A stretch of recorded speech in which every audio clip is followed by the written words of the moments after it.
Class 10, Chapter 3, Pair of linear equations in two variables, Exercise 3.2, Question number 3. On comparing the ratios a1 by a2, b1 by b2 and c1 by c2, find out whether the following pair of linear equations are consistent or inconsistent. The given pair of linear equations are 3x plus 2y equal to 5 and 2x minus 3y equal to 7, 2x minus 3y equal to 8 and 4x minus 6y equal to 9, 3 by 2x plus 5 by 3y equal to 7 and 9x minus 10y equal to 14, 5x minus 3y equal to 11 and minus 10x plus 6y equal to minus 22 and 4 by 3x plus 2y equal to 8 and 2x plus 3y equal to 12. इस question में कुछ pair of linear equations given है and हमें उनके coefficients के ratio को compare करके ये पता करना है कि वो pair of linear equations consistent या इनकंसिस्टेंट है। तो पहले हम ये देखते हैं कि कोएफिशिएंट्स के रेशियो को कंपेयर करके हम ये कैसे पता लगा सकते हैं कि वो इक्वेशंस कंसिस्टेंट या इनकंसिस्टेंट हैं। अगर a1 by a2 और b1 by b2 इक्वल नहीं हुए तो इसका मतलब हुआ कि दोनों लाइंस इंटरसेक्ट करते हैं एंड वो जिस पॉइंट पे इंटरसेक्ट करते हैं वो उसका सोल्यूशन होता है। क्योंकि दो लाइंस एक ही पॉइंट पे इंटरसेक्ट कर सकते हैं इसका मतलब इन दो इक्वेशंस का एक यूनिक सोल्यूशन होगा। क्योंकि सोल्यूशन एग्जिस्ट करता है इसका मतलब ये हुआ कि ये पेयर ऑफ इक्वेशंस कंसिस्टेंट हैं। अब अगर a1 by a2 और b1 by b2 इक्वल हो गए पर ये दोनों रेशियो c1 by c2 के इक्वल नहीं है इसका मतलब ये हुआ कि ये दो लाइंस पैरेलल हैं एंड क्योंकि इनका कोई इंटरसेक्टिंग पॉइंट नहीं है इनका कोई भी सोल्यूशन नहीं होगा। क्योंकि इनका कोई भी सोल्यूशन नहीं है हम इसे कहते हैं इनकंसिस्टेंट। अब अगर a1 by a2, b1 by b2, c1 by c2 तीनों इक्वल हो जाएं इसका मतलब ये हुआ कि ये जो लाइंस हैं ये पूरी तरह से कोइंसाइड कर जाते हैं या फिर हम ये कह सकते हैं कि इनके इनफाइनाइट सॉल्यूशंस होते हैं। इसमें भी इसके सॉल्यूशंस एग्जिस्ट करते हैं इसका मतलब ये हुआ कि ये पेयर ऑफ इक्वेशंस भी कंसिस्टेंट होंगे। अब इन तीन कंडीशंस को ध्यान में रखते हुए हम ये डिसाइड करेंगे कि क्वेश्चन में given pair of equations consistent हैं या इनकंसिस्टेंट। हमारा पहला पेयर ऑफ इक्वेशंस है 3x plus 2y equal to 5 and 2x minus 3y equal to 7। हम 3x plus 2y equal to 5 को कंपेयर करेंगे a1x plus b1y plus c1 equal to 0 से and 2x minus 3y equal to 7 को compare करेंगे a2x plus b2y plus c2 equal to 0 से। इन्हें compare करके हमें a1 की वैल्यू 3, b1 की वैल्यू 2 एंड c1 की वैल्यू 5 मिलेगी एंड a2 की वैल्यू 2, b2 की वैल्यू -3 और c2 की वैल्यू -7 मिलेगी। अब हम रेशियोज a1 by a2 और b1 by b2 फाइंड करेंगे। a1 by a2 हमें मिलता है 3 by 2 and b1 by b2 हमें मिलता है 2 by -3। इसका ये मतलब हुआ कि a1 by a2 और b1 by b2 इक्वल नहीं है जिससे हमें ये पता चलता है कि इन दो इक्वेशंस का एक यूनिक सोल्यूशन होगा बिकॉज ये दो लाइंस इंटरसेक्ट करते हैं। क्योंकि इनका सोल्यूशन एग्जिस्ट करता है हम कहते हैं कि ये पेयर ऑफ इक्वेशंस कंसिस्टेंट है। अब हम नेक्स्ट पेयर ऑफ इक्वेशंस देखते हैं which is 2x minus 3y equal to 8 and 4x minus 6y equal to 9। 2x minus 3y equal to 8 को हम कंपेयर करेंगे a1x plus b1y plus c1 equal to 0 से and 4x minus 6y equal to 9 को हम compare करेंगे a2x plus b2y plus c2 equal to 0 से। इन्हें compare करके हमें a1 की वैल्यू 2, b1 की वैल्यू -3 और c1 की वैल्यू -8 मिलेगी एंड a2 की वैल्यू 4, b2 की वैल्यू -6 और c2 की वैल्यू -9 होगी।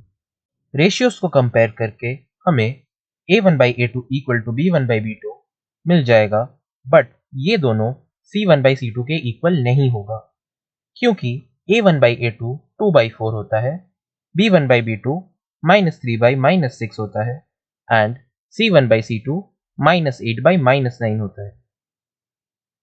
2 by 4 और -3 by -6 दोनों से हमें 1 by 2 मिलता है। तो a1 by a2 equal to b1 by b2 is not equal to C1/C2 से हमें ये पता चलता है कि इनके कोई भी सोल्यूशन नहीं हो सकते हैं, बिकॉज ये दो लाइंस पैरेलल हैं। क्योंकि इनके कोई सोल्यूशन एग्जिस्ट नहीं करते, ये लाइंस इनकंसिस्टेंट हैं। अब अगर हम नेक्स्ट पेयर ऑफ इक्वेशंस देखें, which is 3/2x + 5/3y = 7 and 9x - 10y = 14, 3/2x + 5/3y = 7 को हम कंपेयर करेंगे a1x + b1y + c1 = 0 से, एंड 9x - 10y = 14 को हम कंपेयर करेंगे a2x + b2y + c2 = 0 से। इन्हें कंपेयर करके हमें a1 की वैल्यू 3/2, b1 की वैल्यू 5/3, c1 की वैल्यू -7 मिलेगी, एंड a2 की वैल्यू 9, b2 की वैल्यू -10 एंड c2 की वैल्यू -14 मिलेगी। अब हम ये रेशियोज फाइंड करेंगे। a1/a2 होता है 3/2/9 विच इज इक्वल टू 1/6। b1/b2 से हमें मिलेगा 5/3 divided by -10 which will be equal to -1/6। So इससे हमें मिल गया कि a1/a2 जो 1/6 है is not equal to b1/b2 which is equal to -1/6। इसका मतलब ये हुआ कि ये दो इक्वेशंस हैं, इनका एक यूनिक सोल्यूशन होगा, बिकॉज ये लाइन एक पॉइंट पे इंटरसेक्ट करते हैं। क्योंकि इसका सोल्यूशन एग्जिस्ट करता है, हम ये कह सकते हैं कि दे आर कंसिस्टेंट। अब हम नेक्स्ट पेयर ऑफ इक्वेशंस देखते हैं, which is 5x - 3y = 11 and -10x + 6y = -22। 5x - 3y = 11 को हम कंपेयर करेंगे a1x + b1y + c1 = 0 से, एंड -10x + 6y = -22 को हम कंपेयर करेंगे a2x + b2y + c2 = 0 से। इन्हें कंपेयर करके हमें a1 की वैल्यू 5, b1 की वैल्यू -3 और c1 की वैल्यू -11 मिलेगी, एंड a2 की वैल्यू -10, b2 की वैल्यू 6 और c2 की वैल्यू 22 मिल जाएगी।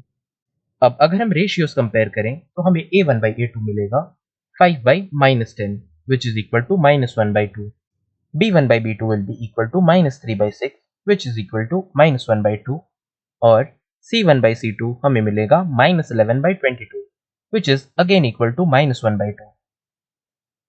अब हम ये देख सकते हैं कि तीनों रेशियोज a1/a2, b1/b2 और c1/c2 -1/2 के बराबर है, जिसका मतलब ये हुआ कि ये तीनों इक्वल हैं। इससे हम ये कंक्लूड कर सकते हैं कि ये दो लाइन कोइंसाइड करते हैं एंड इनके इनफाइनाइटली मेनी सॉल्यूशंस होते हैं। क्योंकि इन दो लाइंस के सॉल्यूशंस एग्जिस्ट करते हैं, हम कहते हैं कि ये दो लाइन कंसिस्टेंट हैं। अब अगर हम लास्ट पेयर ऑफ इक्वेशंस देख लें, which is 4/3x + 2y = 8 and 2x + 3y = 12, 4/3x + 2y = 8 को हम कंपेयर करेंगे a1x + b1y + c1 = 0 से, एंड 2x + 3y = 12 को हम कंपेयर करेंगे a2x + b2y + c2 = 0 से।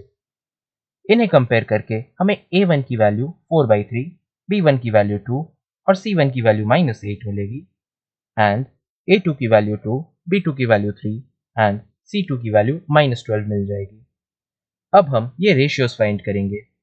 a1/a2 will be equal to 4/3 divided by 2 which is equal to 4/6, जिसे हम लिख सकते हैं 2/3।